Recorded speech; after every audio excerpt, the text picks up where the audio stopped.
네, 안녕하십니까. 이상민 작가입니다.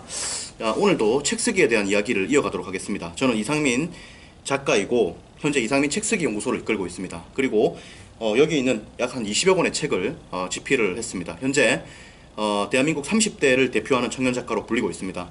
여기 있는 책들이 이제 종합 베스트셀러 5등에 진입한 책도 있고, 그리고 카이스트 도서관 이달의 책도 있고, SK그룹 추천 도서도 있고, 그다음 세종도서도 있고 등등으로 해서 책들이 굉장히 많이 있습니다. 이런 책이 SK그룹 추천 도서에 선정이 되었고, 그리고 보면은 이 책이 문화체육관광부 세종도서에 선정이 되었고, 그리고 이 책이 카이스트 도서관 이달의 책에 선정이 되었고, 그리고 이제 유대인 책이 또 이렇게 뭡니까 이게 유대인 책 중에서 가장 또 많은 판매를 기록하기도 했었고, 교보문고 내일이 기대되는 좋은 책에 선정이 되었고, 그리고 이 책이 또 다음 추천 도서에도 이 책은 선정이 되었어요. 베스트셀러 1등에도 올랐고 에세이 분야에서 등등으로 해서 어쨌든 많습니다. 소개를 하면 너무 길기 때문에 여기에서 좀 생략을 좀 하도록 하고, 왜냐면 너무 또 길어지면은 제가 이야기를 많이 못하니까. 그래서 제가 책을 굉장히 많이 썼고, 그리고 대한민국 30대 중에서 가장 많은 책을 썼습니다. 그리고 베스트셀러 5위에 각각 2권의 책이 진입을 했고, 많은 책들이 공신력 있는 단체에서 좋은 내용의 책으로 선정이 되었습니다. 오늘 여러분들과 또 이야기할 게 있는데 뭐냐면, 출판 계약이 안 되었을 때의 대처법에 대해서 이야기를 좀 하고자 해요. 여러분들 출판 계약이 좀 안 되면은 좀 당황스러울 겁니다. 좀 당황스러울 거예요. 하지만 그때 당황하지 마시고 조금 기다려 봐야 됩니다. 일단 좀 기다려 보십시오. 기다려 보고 한 일주일, 일단 투고를 하고 나서 한 일주일 내로 연락이 오는 게 사실은 맞기는 맞아요. 그리고 이제 한 달 정도에서 한 6주 정도, 4주에서 한 6주 사이에 대형 출판사에서 연락이 올 수 있습니다. 그래서 그렇게 좀 기다려 봐야 됩니다. 그리고 여러분들이 이제 출판 계약이 되는 메커니즘은 뭐냐면은, 원고 투고를 했을 때 출판사에서 가장 중요하게 보는 것이 뭐냐면은 책의 컨셉과 목차예요. 책의 컨셉과 목차. 그러니까 이 컨셉과 목차에서 출판의 80%가 거의 결정이 됩니다. 그래서 사실은 컨셉과 목차가 안 좋을 경우에는 원고를 읽지 않는다고 보시면 돼요. 그래서 사실은 원고 투고를 했을 때 출판사에서 원고를 읽는 비율은 그렇게 크지가 않습니다. 10% 내외일 수 있어요.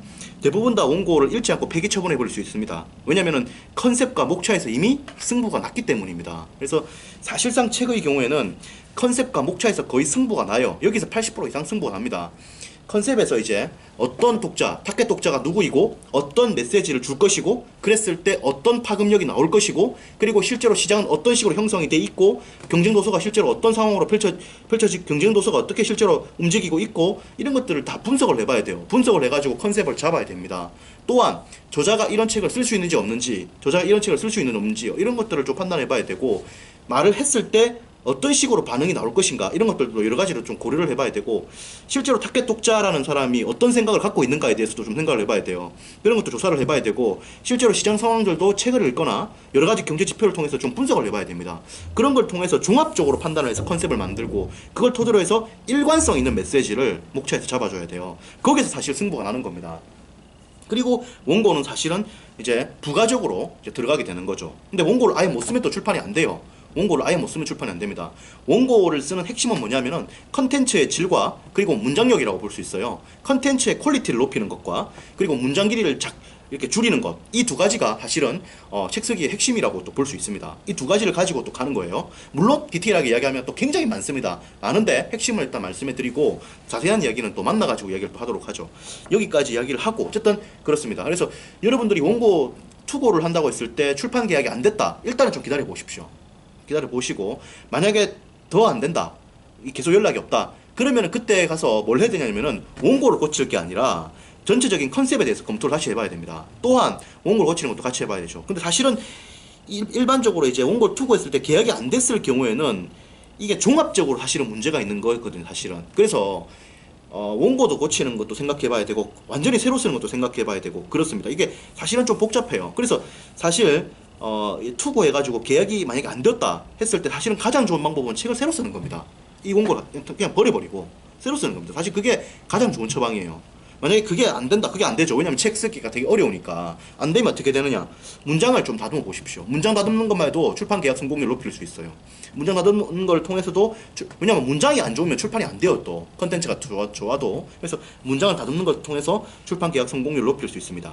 또한 책은 컨텐츠이기 때문에 컨텐츠를 보강할 수 있어요. 사례라든지 이론을 보강해가지고 책의 퀄리티 자체를 높이면서 책 수준 자체를 높이면서 출판 계약 성공률을 높일 수 있어요. 그러니까 현실적으로 해야 될 방법은 첫째, 원고를 통으로 쓰는 방법이 있고 다시 쓰는 방법이 있고, 두 번째, 문장력을 높인다. 다시 말해서 문장 길이를 줄이고 가독성이 좋게끔 문장력을 바꾼다. 세 번째, 컨텐츠의 수준을 높여준다. 그래서 자료를 많이 넣어준다. 이 방법이 사실 현실적입니다. 이런 방법으로 해보시고, 그리고 이제 그까지로 네 번째는 뭐냐면은 바로 카카오 브런치라든지 그 다음에 블로그라든지 페이스북 페이지라든지 이런 데 올려가지고 온라인 어떤 독자들의 반응들을 한번 보십시오. 그걸 통해서도 책을 출판할 수 있는 길이 열릴 수 있습니다.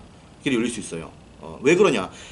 온라인에서 글이 뜨게 되면은 이미 팬을 가지고 있기 때문에 책을 냈을 때 그 팬들이 책을 사본다고 볼 수 있는 합리적 근거를 이미 가지고 있는 거 아닙니까? 그렇기 때문에 책을 온라인에서 이렇게 반응들이 주어진다면 그걸 가지고 출판사를 설득할 수 있어요. 그래가지고 출판을 할 수 있습니다. 출판사를 사실은 이 설득하는 문제는 뭐냐면은 책이 팔리느냐 안 팔리냐를 가지고 이야기를 하는 거거든요. 팔릴 것 같으면 책을 내주고 안 팔릴 것 같으면 책을 안 내주는 게 출판사입니다. 그리고 출판사는 이걸 다양한 각도로 분석하는 일을 해요. 하기 때문에 그 하나의 수단으로서 온라인 마케팅이 되어 있다는 것을 강조해서 출판 계약을 시킬 수도 있습니다. 그런 부분이 있기 때문에 여러 가지 것들을 검토해 볼 수 있어요. 그래서 아까 전에 제가 말했던 세 가지 방법과 그리고 뭘 해라? 온라인에 글을 올려봐라. 이것을 제가 강추해드리고 싶어요. 또한 출판 계약은 안 되었지만은 문학상이라든지 이런 데 한번 내보는 것도 좋습니다. 신춘문예라든지 그럴 때 당선할 수도 있어요. 하기 때문에 여러 가지 가능성을 염두에 두고 그렇게 해보십시오. 그리고 왜냐면 이게 책이라고 하는 것이 내용이 좋아도 타이밍이 안 맞으면 책을 못 낼 수도 있어요. 또한 저자 스펙이 현저히 낮으면 책을 못 낼 수도 있고, 문장력이 안 좋으면 못 낼 수도 있고, 컨텐츠 질이 낮으면 못 낼 수도 있고, 뭐 여러 가지 변수들이 복합적으로 막 맞물려 돌아가기 때문에, 그리고 출판사에서 그 원고가 옥고임에도 불구하고 알아보지 못할 수도 있습니다. 심지어 그 원고가 노벨 문학상을 받을 정도의 원고라더라도 출판사에서 놓칠 수가 있어요. 왜냐면 편집자가 신이 아니거든.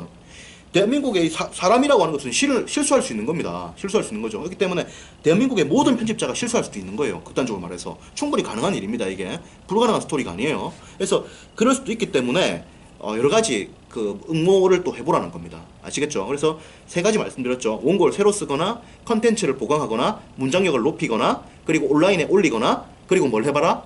많은 응모를 해봐라는 거죠. 이 5가지를 제가 말씀해 드렸어요.